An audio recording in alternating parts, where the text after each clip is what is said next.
पुरण बनवण्यासाठी गॅसवर कुकर ठेवून त्यामध्ये 1 तांब्या पाणी घालायचं, पाव चमचा हळद घालायची, 2 चमचे तेल घालायचं आणि पाण्याला चांगली उकळी येऊ द्यायची। पाण्याला उकळी आल्यानंतर त्यामध्ये 1 वाटी हरभरा डाळ घालायची। नंतर कुकरला झाकण लावून शिट्ट्या करून घ्यायच्या। शिजलेल्या डाळीतील पाणी काढण्यासाठी पातेल्यावर पुरणाची चाळणी ठेवून त्यामध्ये डाळ ओतून घ्यायची। डाळ गाळून घेतलेल्या पाण्यापासून आपण कटाची आमटी करणार आहोत। नितळून घेतलेली डाळ पुन्हा कुकरमध्ये घालून घ्यायची आणि स्मॅशरने बारीक करून घ्यायचं। आता यामध्ये पाऊण वाटी चिरलेला गूळ घालायचा। सतत हलवत पुरण शिजून घ्यायचं।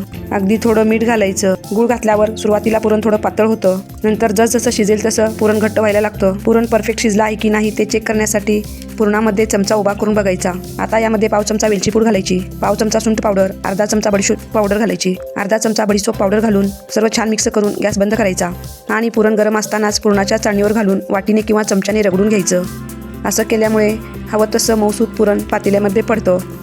अशा पद्धतीने जर तुम्ही पुरण बनवला तर पोळी अजिबात फुटणार नाही आणि या पुरणापासून तुम्ही तेलाच्या किंवा पिठाच्या पोळ्या बनवू शकता।